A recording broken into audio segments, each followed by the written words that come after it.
folks. Welcome back to the Utah County Republican Party podcast. I'm your Vice Chair, Charles Max Wood. And today I'm talking to Monica Wilbur. She's running for State School Board or Utah State Board of Education. I always get the words mixed up in my head. District 10. If you're wondering where that goes, I live in Lehi. I live on the west end of Lehi. I'm in District 10. Monica lives in West Valley.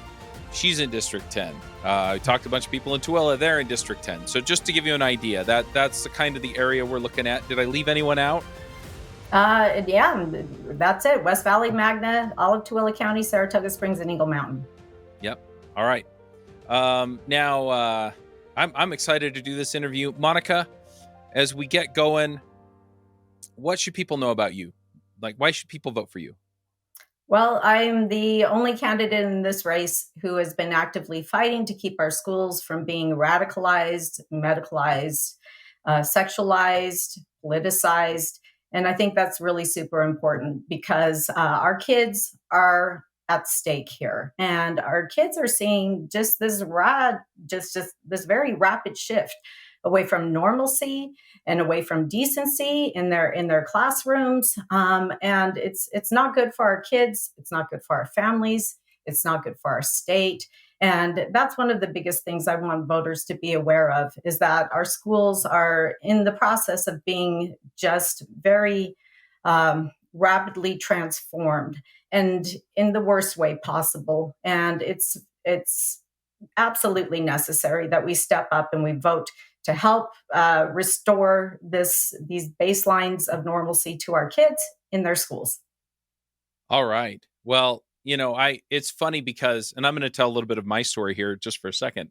I'm going to be brief because this is about you, not me. But I ran for the local school board for a lot of the same reasons. And what really got me going, because for a while I was like, I'm not seeing this in the schools, right? And then my son goes to his first day in high school at Lehi High School. And he goes to his chemistry class, and his chemistry teacher gets up and goes on this tirade. You can still find the video, Lehi High School chemistry teacher, right? And she's telling the kids all of this bizarre stuff and cursing and telling them they don't have to listen to their parents. And if they need a safe space to be LGBTQ, whatever, that they can come talk to her. And I mean, it was weird and it was way out of line. Right. And all of a sudden I'm going, holy crap, this is happening in our schools. Right. Yeah. So what do you say to the parents that, their kids go to school, they come home, everything's normal. Right. Right.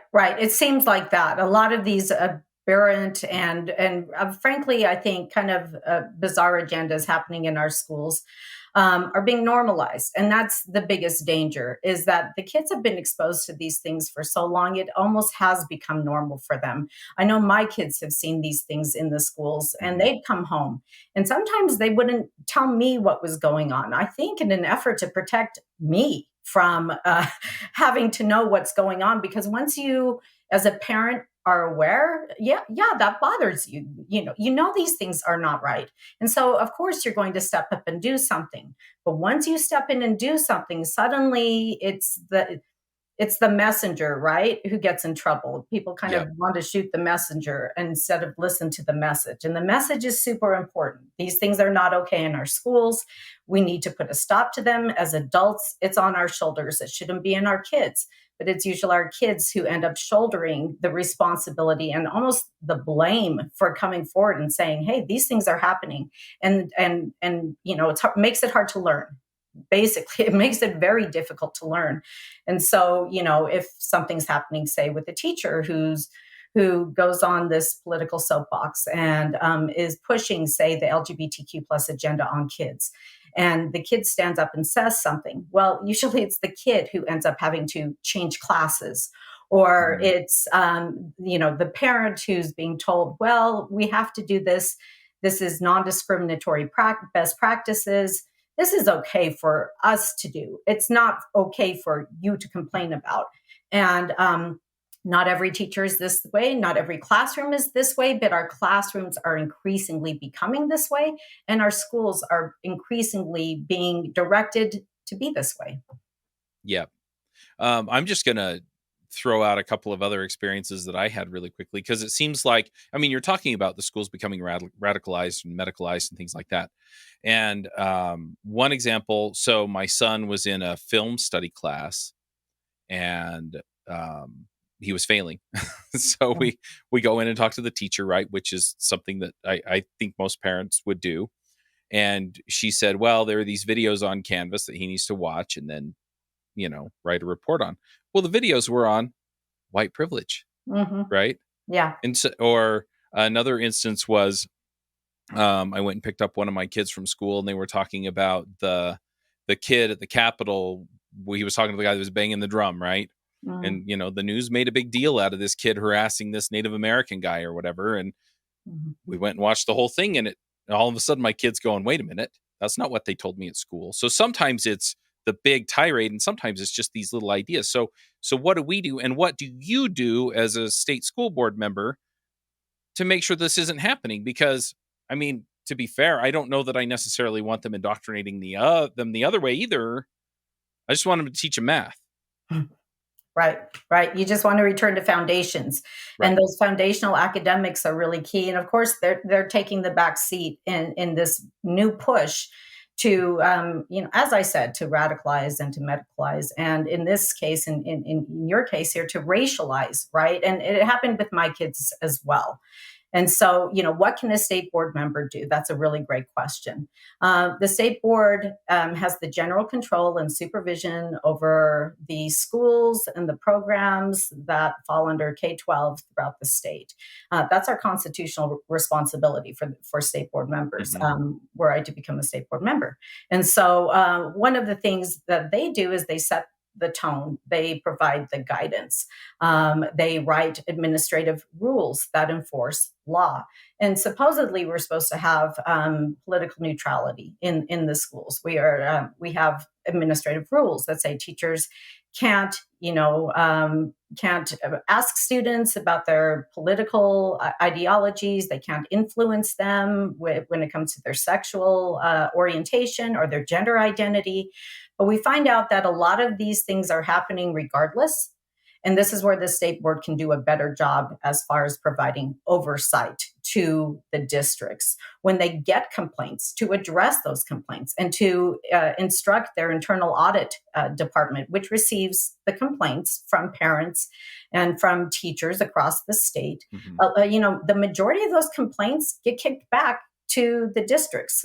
Something Hmm. close like to 95% of those complaints get kicked back to the districts. And so it's like, asking the fox to continue to guard the hen house at that point. And the state board needs to direct the internal audit department to review those, and make more of those available to the board so the board can look at them. And so the board can say, hey, this is what's going on. If they don't see the complaints coming through, how do they know? And so that's Right. something that the board needs to be working on, and to make these things more transparent, so that the public can see them. So it's not just dismissed as, oh, that's anecdotal. Yeah, that might have happened somewhere, but is it happening now? Or is it happening everywhere? It's happening. And if you have a kid in the school, and if your kid isn't trying to protect you, from the ugly realities of some of what's happening, then you need to, you need to know as a state board member what's happening. Yeah. Well, you mentioned that a lot of them get kicked back to the local school district. And to be perfectly honest, I'd like the local school district to handle it, but my experience has been that they don't. No, no, they a lot of times they don't, because they a lot of these policies, these racialized policies, they are incentivized by federal grants, by federal Hmm. programs, by state grants, by state programs. They're baked into the cake. And so we could have, we recently passed here a law here in Utah that supposedly outlawed DEI practices within not just K-12 schools, but within higher education as well. That's not going to necessarily happen. A lot of these things have already been implemented, and have been embedded in instruction, in curriculum, in assessments, in pedagogies, in practices, in policies. and in the school structures and the school environment.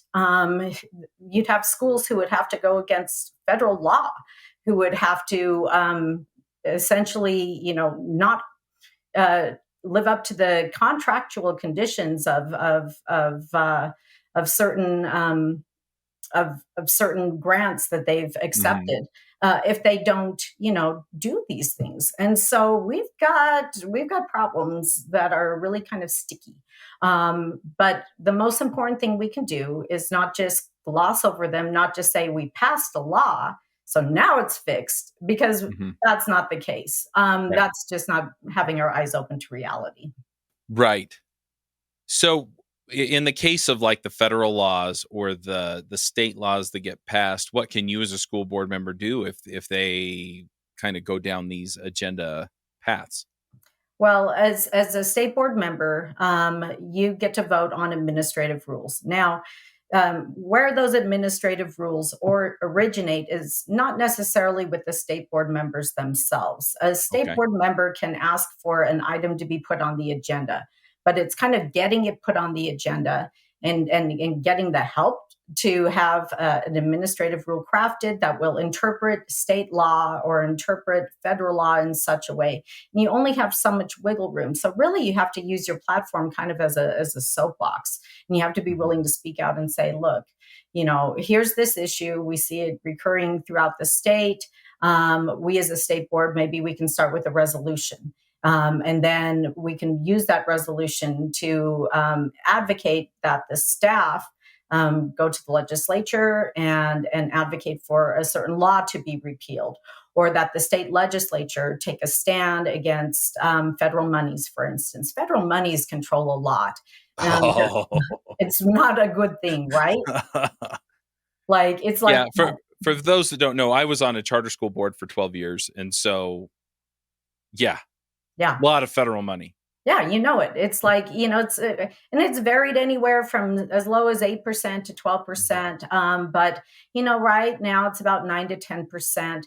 And they love the money. They love the money because it increases the programs. And mhm, when you increase the programs, you increase personnel. And when you increase personnel, you increase the number of people who are dependent upon the system, and who have basically, they're not going to bite the hand that feeds them, and they're going to support mhm, the system and kind of grow the system. And we need some type of you need some type of structure, right? You need some right. type of system. But the problem is when it gets too big. And the state board, I've heard lots of people say, why do we even need a state board? That's a great question. What is the state board doing that our local education agencies can't do for themselves? But I think that the state board has become this great big mediator, this great big like hub where everything Mhm, nationally and things internationally are flowing through there and getting filtered through there, and they get to advocate at the state level more efficiently, say, than 168 plus LEAs or districts mhm. and charter schools. And so they kind of coordinate the whole thing.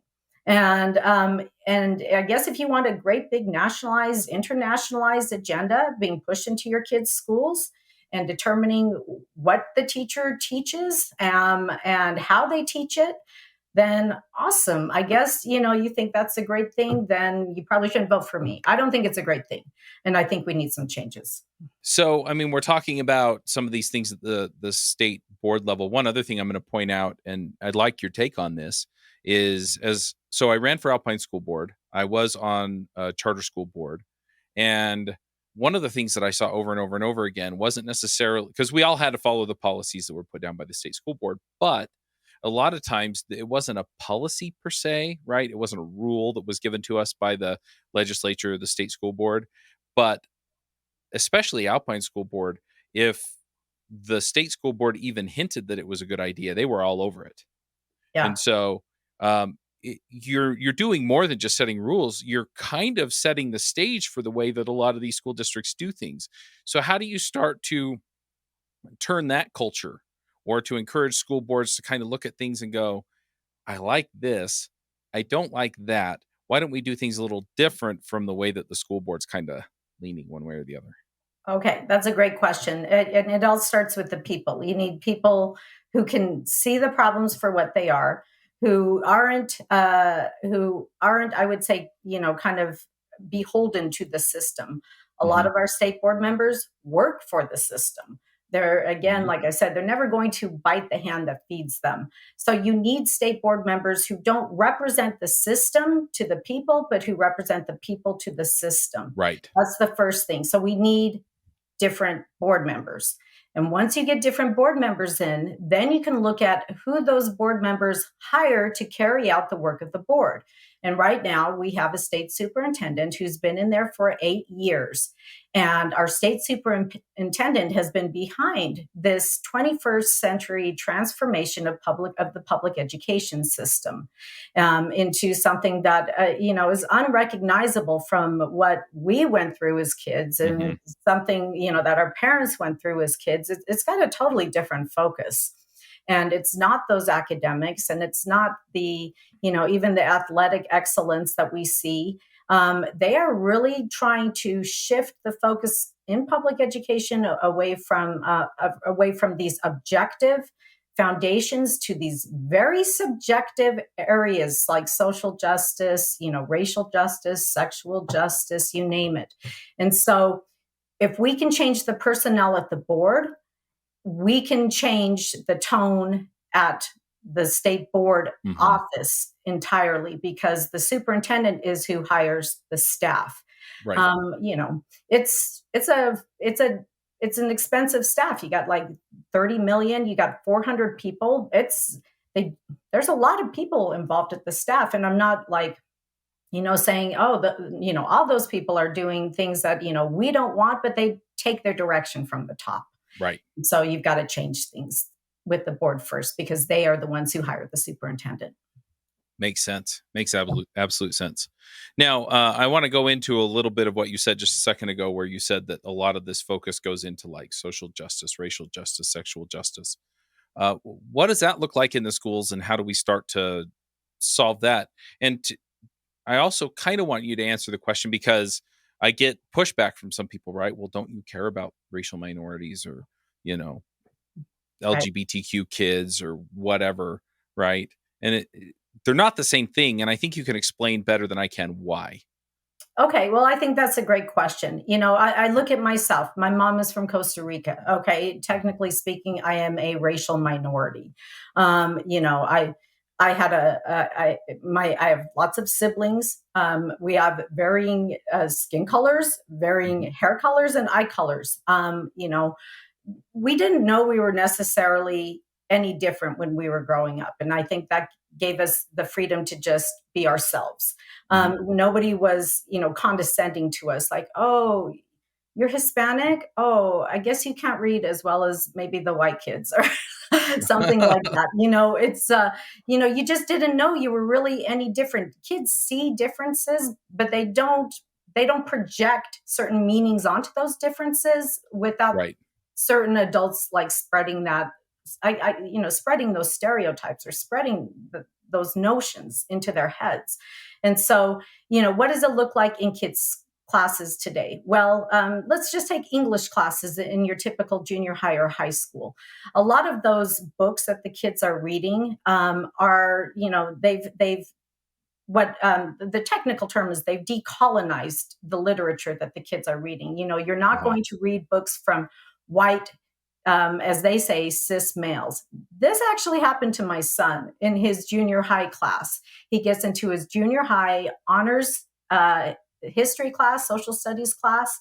The teacher stands up, she holds up a book, and she says, what do you think of when you hear the names of these two authors of this book?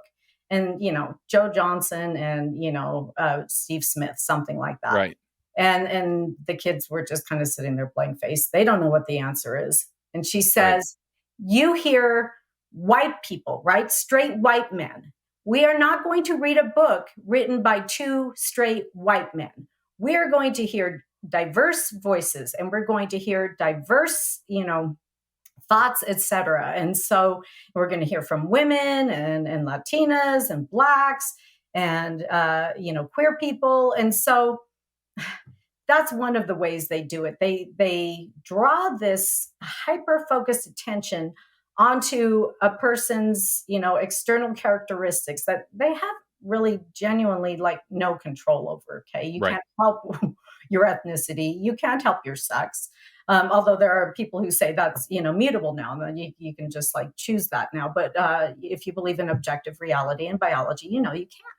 Right. And so they also read these novels that are focused on, white police being bad, and anybody of color or anybody who is not straight being the heroes in the story. And they use that literature to say we're being inclusive, and people and kids need to see themselves in the literature. But again, it has that hyper focus on these external characteristics, these identity characteristics that just rob the student of any good storytelling whatsoever. A lot of it is just what I would call social justice handbooks masquerading as Hmm. literature. And it doesn't even do a very good job. There's very little literary merit in these books. And a lot of times you find other books that are super pornographic that they're pushing down on the kids in the names, and again, in the name of sexual inclusivity. Right. Yeah. Yeah, well, and just, to put another finger on it, yeah, they focus on these things to the exclusion of things like how hard did you try? How hard did you work? Did you plan it out ahead of time, right? And these are the things that I keep trying to drill into my kids' heads. No, you're getting what you're getting because you're doing what you're doing, And yeah, right? right. Yeah, yeah, yeah. And what I would consider it as a former English teacher, this is, to me, this is garbage in, garbage out. Right. They can't expect better results because the inputs are bad. Hmm. They're just really bad inputs for kids, and they cause them to obsess and to think about all these other things except for maybe the foundational academics that they're there to receive. Yep, absolutely. So I was going to ask another question, but you mentioned the books in the schools and some of the pornographic content. Um, I sometimes it feels like we're winning this fight. Sometimes it feels like we're not. But what are you going to do as a school board member to help us here? Okay, well, one of the things I've already done is I helped contribute to a model policy that was proposed over 2 years ago, about 2 years ago, that would have helped the state hold the LEAs accountable to the bright line law, to the bright line rule of the laws, to what constitutes pornographic or sexually explicit material in the schools. My opponent proposed an opposing model policy that did nothing to get the porn out of the schools. In fact, it protected the porn more than it did prevent it. In fact, it did nothing to prevent it. It allowed schools to continue to keep pornographic materials on the shelves while they were being reviewed and challenged.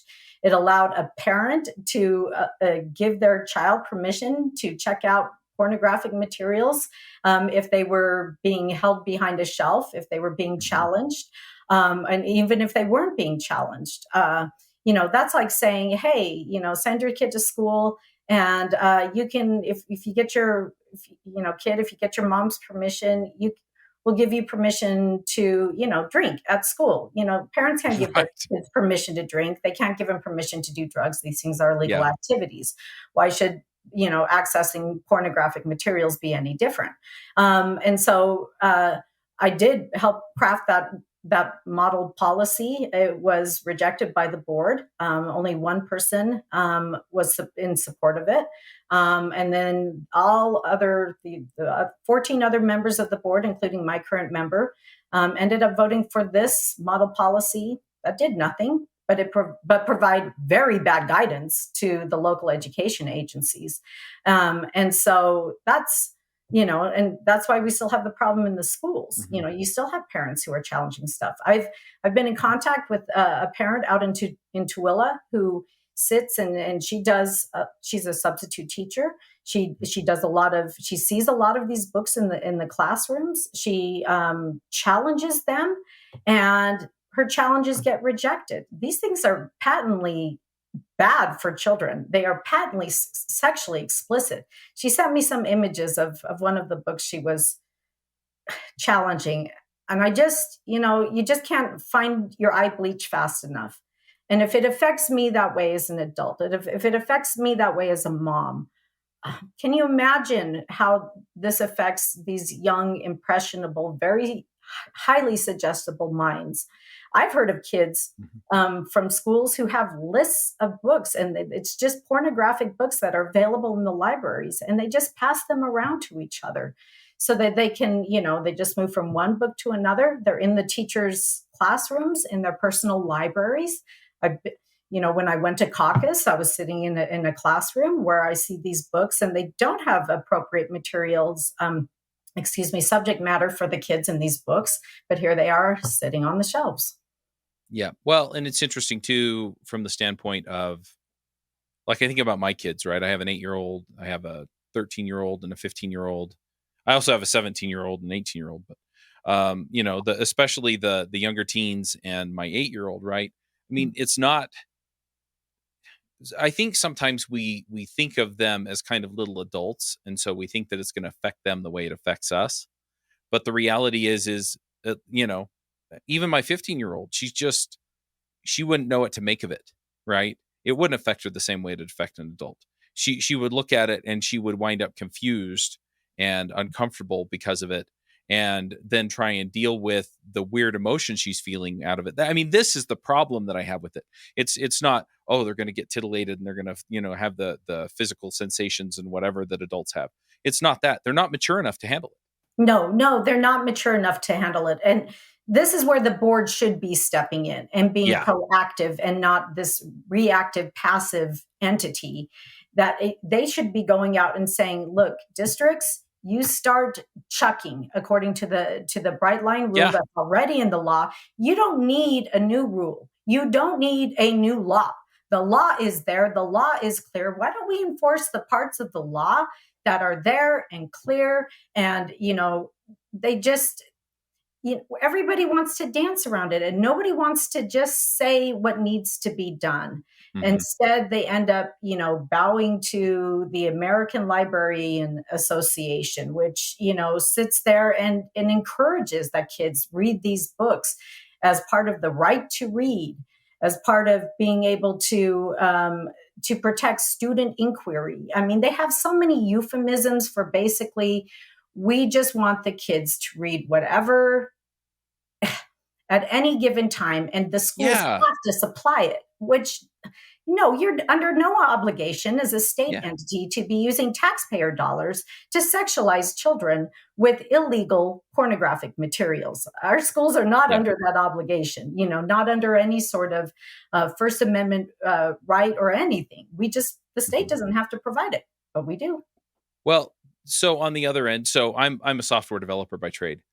And one of the things that is empowering about some of the tools I use is the stuff that I don't have to think about. And so when we talk about empowering parents, and you and I have had conversations about empowering parents, um, it's the stuff I don't have to think about, right? I don't want to have to think about, oh, what is my kid checking out of the library? Yeah. What is my kid reading in the class? What is the teacher telling my kid? Right? I don't want to worry about it. Right? That's parent empowerment. Right? I'll pay attention anyway because I'm involved. But the reality is I don't want to have to worry when my kid comes home and talks about something where they're getting it from. Yes, yes. I mean, at minimum, the state should do no harm, right? Just like a Right. physician. Like, It's a good way to put it. yeah. But unfortunately, they are creating these conditions, they are creating these environments where they are sexualized because of materials. They've got posters that celebrate LGBTQ lifestyles and ideologies and ideas. Um, and in that LGBTQ comes the T. And the Mhm. T is the transgenderism. And that Right. is a super harmful ideology. And yet, I know a lady in my neighborhood whose son was offered this book about a transgender boy who was questioning their identities and was exploring that the boy could be, or I think it was a girl that wanted to be a boy, and pushing this on this this neighbor's son and saying, "Oh, you will love this. This will be great." And the parent was super concerned, obviously. Mhm. You know, her boy knows that he's a boy, but she's super concerned. And so she goes to the principal, she speaks to the librarian, she takes it to all the channels she's supposed to take. And she's being told, well, guess what? You know, we have to have books with all sorts of different opinions that present all sorts of different perspectives. Okay, well, where are your books that present the perspective that transgenderism is harmful to children? Where Right. where are those books? I mean, if you're going to say you should have anything and everything and it's a free for all, where are those books? Can my kid check out those books? Mhm. She asked the question, can my kid check out those books? Oh no, we don't have those books. Because that would be discriminatory. Okay. So, rules for thee, not for me. We've got a Right. very clear double standard going on here. But, it's being sold as one way. This is accepting and this is affirming and this is celebrating. But, it's also not very academically objective. In fact, I would say it's psychologically harmful. And I think people have been able to make that argument much better than I have. And you hear their voices on social media and elsewhere, and also within in the medical establishment if they're not squashed. But we all know, we're reaping the whirlwind at this point, Mhm. and kids are coming back from these experiences, having explored their gender identities, physically butchered and physiologically altered for life. That's not a Right. good thing. Yeah. Well, and if you go look up the stories of these detransitioners and how they got in and then how they got out, I mean, they Mm. are heart-wrenching stories. I, Yes. I want I want to take this in a little bit different direction, kind of lighten the mood a little bit. Yeah. And I'm curious, right? Because I've seen videos of you at the state school board meetings. I've seen videos of you at other events. You've been involved in this arena for a while. How did you get started? Okay. Well, that's a good question. So as a parent, let's see, I used to be a teacher. I left teaching because I kind of felt like it was, I was seeing things like administrators coming to me asking me to socially promote kids who weren't even showing up. And I was seeing other things that were really bothering me, like cutting down of academic programs, like the debate program that I Mhm. coached. So I left teaching and went into the private sector. And then I had my kids and I got involved in their educations. I kind of thought, oh, the school system is going to be somewhat like it was when I went through it.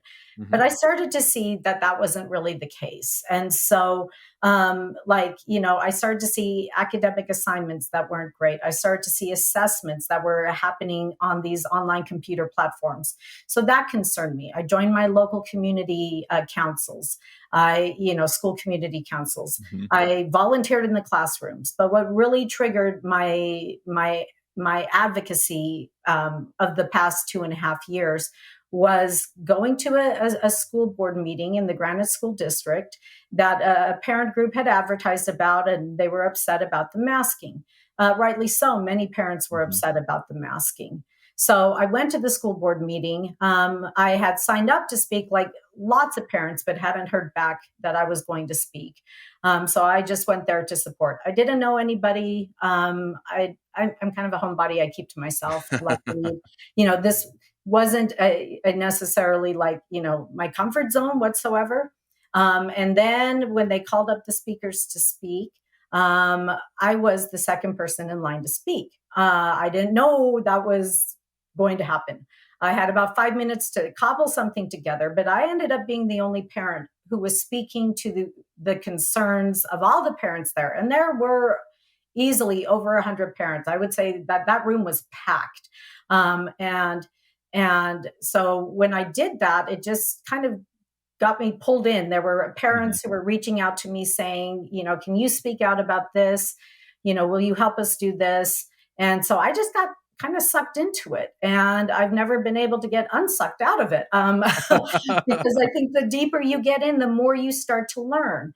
And I remember, the focus specifically being on the state board and getting into what they were doing. And at the time, they were passing a rule. It was R277-328 that basically, Oh, you I know, mean, oh, right. It put DEI practices right. into the schools, and they sold it as one thing. It really wasn't that thing. Supposedly, they've amended it and changed it so it's better, and now we don't have DEI in the schools. That's not true.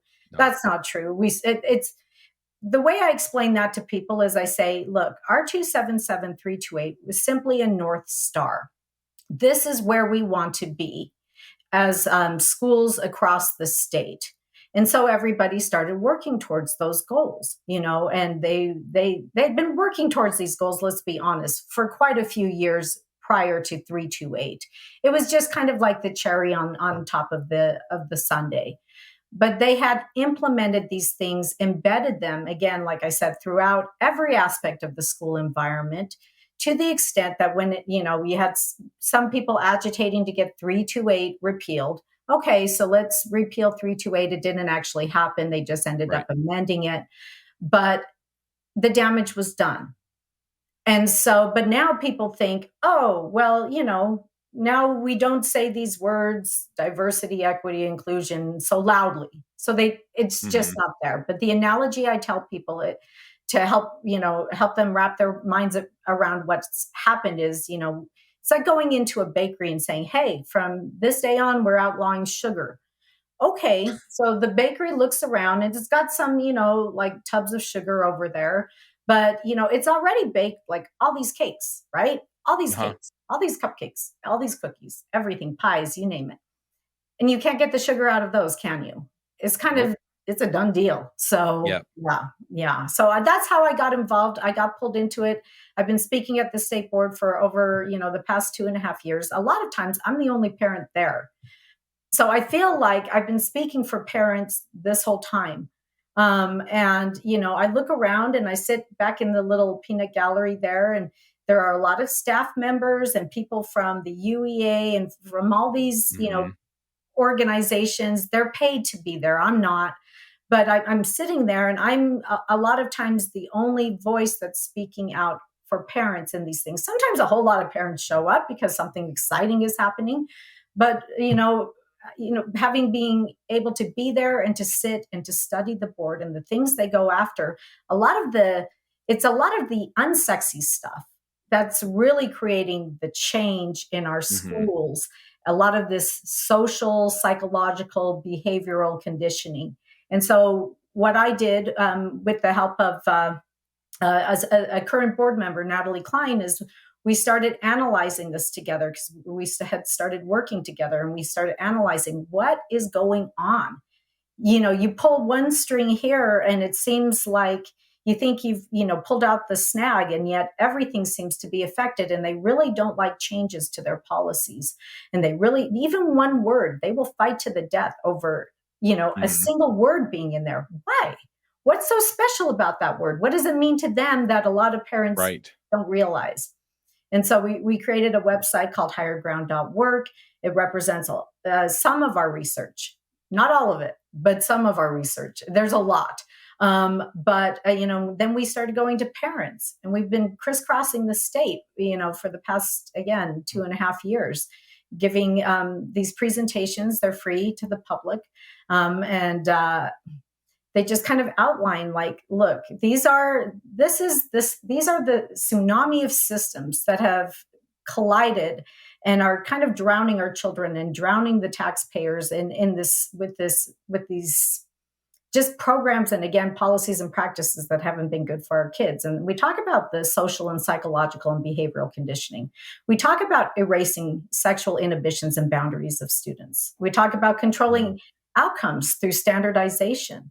We talk about outsourcing decisions on our children to experts. And we talk about exploiting our children for socioeconomic agendas, and leveraging government force for compliance. So there are lots of pieces, and we kind of put this together ourselves based on what we've observed and studied and read. And we've read thousands and thousands of documents. I think we're a little bit, cross-eyed at this point, because when you start reading it and you see it over and over and over again, that's the evidence, people. That's the proof that these things are going on, and it's in their own words, not our own words. So we try to make sure we post the source documents so people can Right. see, yeah, this is what's happening. Yeah, that makes sense. Yeah, I need to spend a bit more time looking into some of this stuff. One of the things that you talked about earlier, and I think you've kind of been alluding to it through some of the things you're talking about with higher ground.work, is medicalization of the students, right? When you talk about that, I mean, I think the first thing that comes to most people's mind is going to be like vaccines or masks or things like that. But I don't think that's what you mean. What No. do you mean?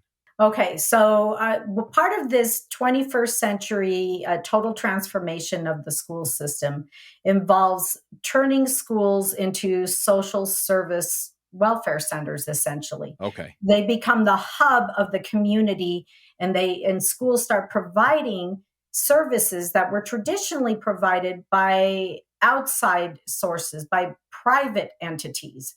So I'm a mom. My kid has, say my kid's suffering from maybe a little bit of anxiety or depression. Hmm. I would check my kid out of school and take them to the doctor, and it would be the provider of my choice. And I would, decide, okay, this is what I'm seeing with my son, and then you just go off and you would take care of it with outside of the school system. Hmm. All of these activities are being centralized within the school system now. Up at in West High, they've opened up the state's first school-based health center, SBHC, and that means that if a parent gives permission at the beginning of the year for their student to receive medical services, they can receive counseling. They can receive both psychological one-on-one counseling, as well as group therapy sessions, as well as you could say small, not just with students, but with personnel as well, with medical personnel. They can receive medical care. They can receive something like a vaccine.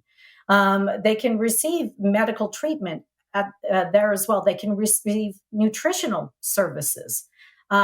This is not a good thing, and yet they've been celebrating it as if, look, this saves mom and dad the inconvenience of having to come and take their kid away from school, which always has their best interests at heart, which, kids are totally happy at school, which is why, we don't have any problems at school ever.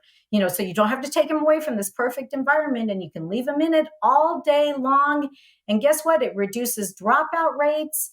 We've seen this in other schools that have adopted these SBHCs where, boy, dropout rates are reduced by 33%. Well, why do you think that is, guys?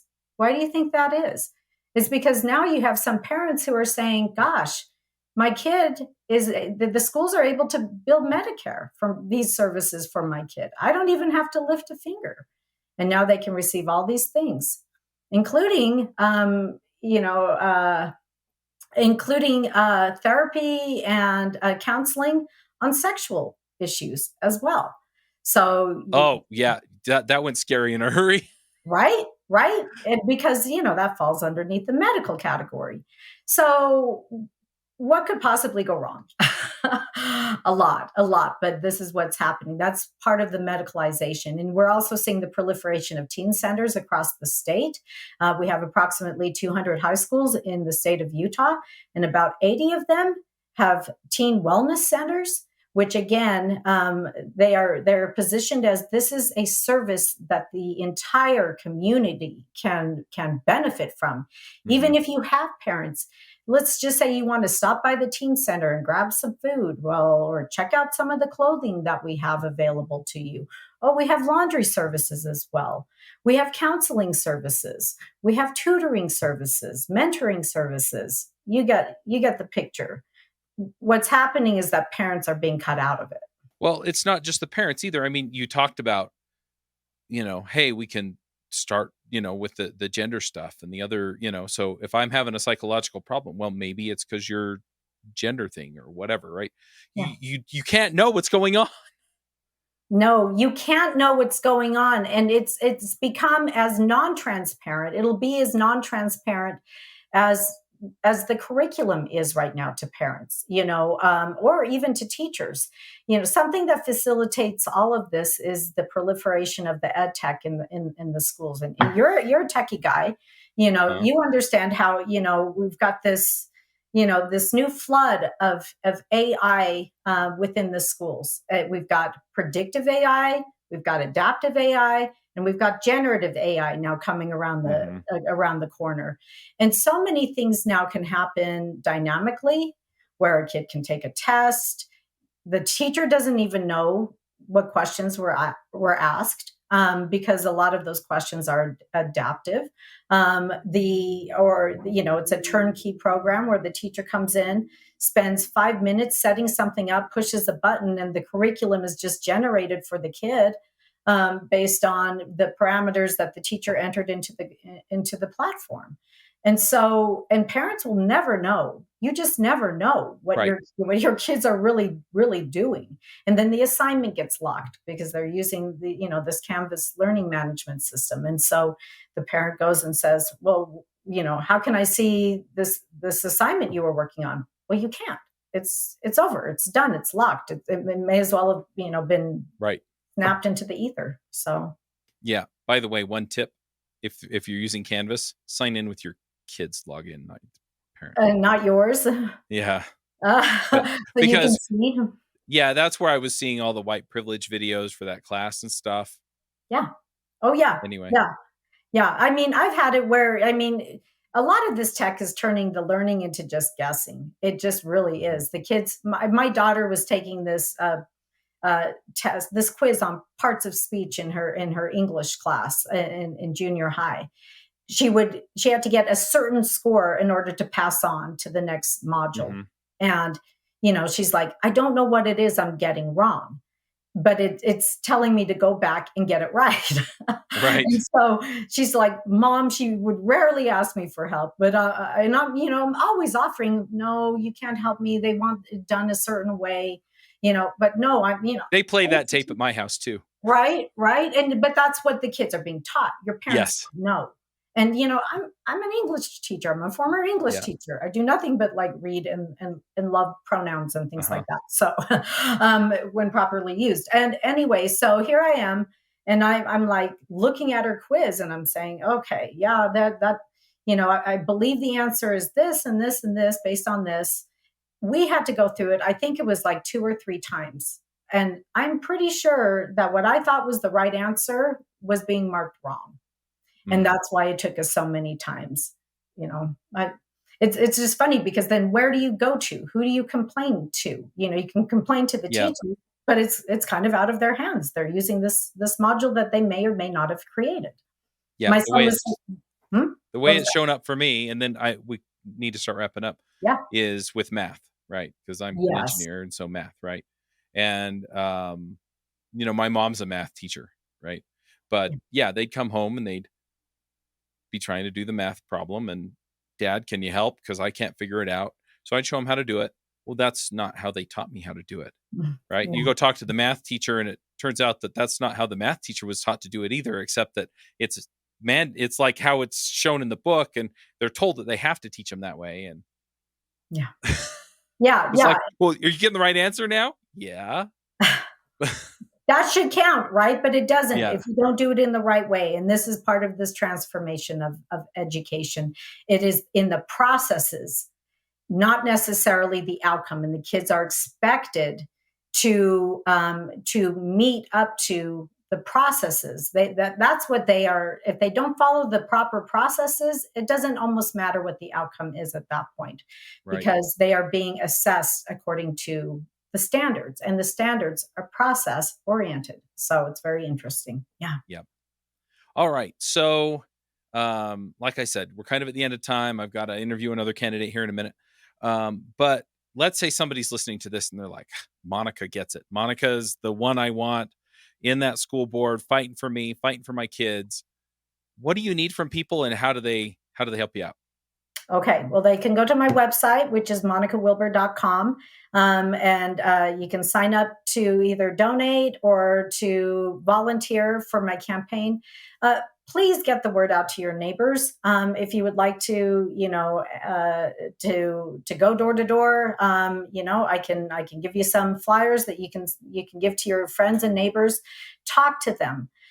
Most people understand, whether they are teachers, whether they are students, whether they are parents, they understand the system is not working well for them. And I've talked to lots of teachers, counselors, and people even within kind of like the youth court systems who are understanding that our schools are misfiring, they're malfunctioning, Hmm. and our state board is dysfunctional because it's not addressing the real concerns at the ground level in the classrooms where the rubber hits the road.